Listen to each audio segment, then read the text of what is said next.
अस्सलाम वालेकुम and welcome to the channel.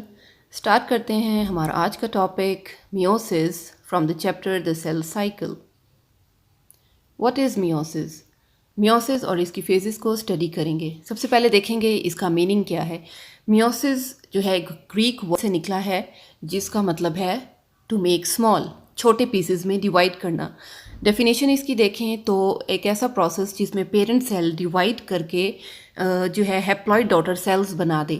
एक डिप्लॉइड पेरेंट सेल डिवाइड करके हैप्लॉइड डॉटर सेल्स बना दे, ऐसे प्रोसेस को मियोसिस कहा जाता है और ये सिर्फ और सिर्फ जर्म सेल्स में पाया जाता है। इस प्रोसेस को फर्स्ट टाइम 1876 में ऑस्कर हर्टविग एक जर्मन बायोलॉजिस्ट ने डिस्कवर किया था। अब इसकी जो इंटरफेज है ये बिल्कुल माइटोसिस जैसी है, जिसमें कि गैप 1 सिंथेसिस और गैप 2 फेज है। डायग्राम में आप देख सकते हैं कि थ्रेड लाइक क्रोमैटिन मटेरियल है और एक साइड पर सेंट्रोसोम भी मौजूद है। तो इंटरफेज माइटोसिस की और मियोसिस की एग्जैक्टली सेम है। साथ साथ इसमें डिवीजन हो जाएगी न्यूक्लियस की भी और साइटोप्लाज्म की भी, यानी कि कैरियोकाइनेसिस साइटोकाइनेसिस भी सेम होगी। मियोसिस सिर्फ एक स्टेप में नहीं बल्कि 2 स्टेप्स में डिवाइड किया गया है, जिसमें मियोसिस 1 और मियोसिस 2 है। Meiosis 1 further prophase 1, metaphase 1, anaphase 1 और टेलोफेज 1 में डिवाइड की गई है, जबकि मियोसिस 2 फेज को prophase 2, metaphase 2, anaphase 2 and telophase 2 में डिवाइड किया गया है। इन सभी फेजेस में जो भी इवेंट्स होते हैं या जो भी चेंजेस होती हैं, इनको हम अभी 1 बाय 1 डिस्कस कर लेंगे। तो सबसे पहले देखेंगे कि प्रोफेज 1 में क्या होता है। सबसे लंबी फेज मियोसिस 1 की है प्रोफेज 1। इसमें आप डायग्राम में जैसे कि देख सकते हैं कि क्रोमैटिन मटेरियल कंडेंस होकर क्रोमोसोम्स बना देता है और कुछ एक जैसे नज़र आने वाले क्रोमोसोम्स, जिन्हें के होमोलोगस क्रोमोसोम्स कहा जाता है, वो अपनी लेंथ के साथ साथ एक दूसरे के साथ आकर ज्वाइन कर जाते हैं, लाइन अप हो जाते हैं प्रोसेस के थ्रू, जिसे कि साइनेप्सिस कहा जाता है। अगर आप डायग्राम में देखें कि 2 रेड क्रोमैटिड्स और 2 ब्लू क्रोमैटिड्स मिलकर साथ जुड़ गए हैं और ये होमोलोगस क्रोमोसोम्स हैं। ठीक है, अब इस स्ट्रक्चर को हम बाईवेलेंट भी कह सकते हैं। बाई मीन्स 2, तो 2 क्या है, क्रोमोसोम्स इसमें मौजूद हैं, इसलिए इसको बाईवेलेंट कहा जाता है। साथ ही साथ इसको हम टेट्रड भी कह सकते हैं। टेट्रड क्यों कहेंगे? टेट्रा मीन्स 4, तो क्योंकि 4 क्रोमैटिड्स भी आपस में ज्वाइन हो रहे हैं तो इसलिए इस स्ट्रक्चर को टेट्रड भी कहा जा सकता है। तो यहाँ पे आप देखेंगे कि डायग्राम में जो 2 नॉन सिस्टर क्रोमैटिड्स हैं होमोलोगस क्रोमोसोम्स की, ये बिल्कुल एक दूसरे के साथ एक पॉइंट पर आकर अटैच हो जाएंगे और इस पॉइंट को ये देखें यहाँ पे शियाज़्मेटा कहा जाता है। ठीक है, शियाज़्मेटा के साथ साथ इनके बीच में क्रॉसिंग ओवर भी होगी। ये जैसे कि यहाँ डायग्राम में आप देख सकते हैं कि कुछ सेगमेंट्स जो हैं वो एक दूसरे के साथ एक्सचेंज होंगे। So this exchange is called crossing over, और यही क्रॉसिंग ओवर जो है ये जेनेटिक रिकॉम्बिनेशन की लिए रिजल्ट करती है। जेनेटिक रिकॉम्बिनेशन वही प्रोसेस है जिसमें आप देखते हैं कि पेरेंट सेल से उनका डॉटर सेल डिफरेंट होगा, यानी कि पेरेंट का कलर क्या है, उसका हेयर कलर क्या है, लेंथ क्या है, टॉल है, शॉर्ट है। डॉटर सेल्स जो हैं या जो ऑफस्प्रिंग्स बनेंगे वो टॉल होंगे, शॉर्ट होंगे, उनका हेयर स्ट्रक्चर कैसा होगा, ये सब चीज़ें डिपेंड करती हैं क्रॉसिंग ओवर के दौरान होने वाले प्रोसेसेस की। इसके साथ साथ क्रोमोसोम्स जो हैं वो मज़ीद कंडेंस होते जाएंगे। न्यूक्लियोलाई और न्यूक्लियर एनवलप जो है वो आहिस्ता आहिस्ता यहाँ से डिसअपियर हो जाएगा।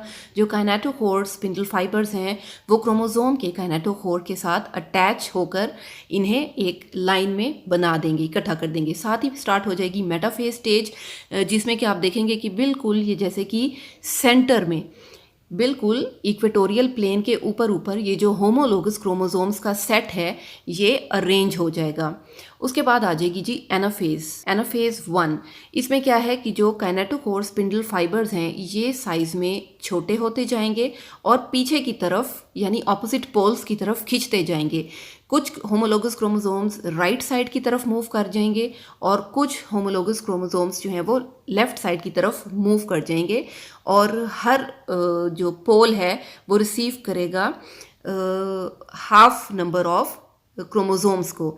ठीक है, लेकिन स्टिल जो है ये क्रोमोसोम्स अभी सिस्टर क्रोमैटिड्स की शक्ल में मौजूद होंगे ऑपोजिट पोल्स के ऊपर। साथ ही अब स्टार्ट हो जाएगी टेलोफेज 1। टेलोफेज 1 में क्या होगा कि क्रोमोसोम्स जैसे ही ऑपोजिट पोल्स की तरफ जाएंगे अपने होमोलोगस क्रोमोसोम्स के साथ, जिनमें कि दो क्रोमैटिड्स मौजूद हैं, फौरी तौर पे यहाँ पे जो स्पिंडल फाइबर्स बने हुए थे ये बिल्कुल गायब हो जाएंगे। न्यूक्लियर एनवेलप इनके गिर्द बन जाएगा। ये देखें जैसे कि यहाँ पे बना हुआ है, हर हैप्लॉइड सेट के गिर्द क्रोमोसोम्स जो हैं वो अनकॉइल होके, अनफोल्ड होके दोबारा से क्रोमैटिन मटेरियल बना देंगे। इसी के साथ शुरू हो जाएगा साइटोकाइनेसिस, साइटोप्लाज्म डिवाइड होना शुरू हो जाएगा और ये एनिमल प्लांट में पिंचिंग हो जाएगी, फरो बनेगा बीच में करके और दो सेल्स सेपरेट हो जाएंगे, जबकि प्लांट सेल में फ्रेगमोप्लास्ट बनेगा और आहिस्ता आहिस्ता उससे सेल वॉल जो है वो बनने के बाद दो डॉटर सेल्स सेपरेट हो जाएंगे। टेलोफेज 1 के बाद एक इंटरकाइनेसिस फेज या इंटरफेज 2 आएगी, जो कि एक तरह से रेस्टिंग पीरियड है हैप्लॉइड डॉटर सेल्स के लिए। तो इसमें कोई एस फेज़ नहीं होगी, कोई डुप्लीकेशन ऑफ क्रोमोसोम्स नहीं होगी, बल्कि इसके बाद स्टार्ट हो जाएगी next phase which is the meiosis phase 2।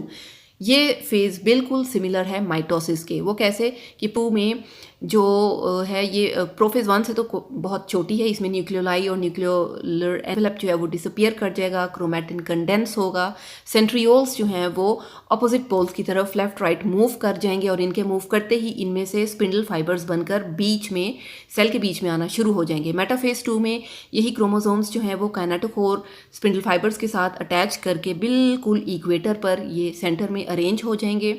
2 में सेंट्रोमियर्स क्लीव करेंगे, टूटेंगे, सिस्टर क्रोमैटिड्स एक दूसरे से खींचकर लेफ्ट राइट यानी कि ऑपोजिट पोल्स की तरफ मूव कर जाएंगे, जबकि टेलोफेज 2 तक आते आते ये अनकॉइल होके क्रोमैटिड्स बना देंगे, दोबारा से इनके गिर्द न्यूक्लियर एनवेलप बन जाएगा, एक फरो डिवेलप हो जाएगी एनिमल सेल्स में जो कि इसको सेपरेट करके 4 सेल्स में डिवाइड कर देगी और प्लांट सेल्स में फ्रेगमोप्लास्ट बन जाएगा। आई होप कि आपको ये टॉपिक समझने में आसानी हुई होगी कि कैसे एक सेल से 2 सेल्स और फिर उन 2 सेल्स से आगे 4 डॉटर सेल्स बने, जिनमें कि हाफ नंबर ऑफ क्रोमोसोम था as compare to their parent cell.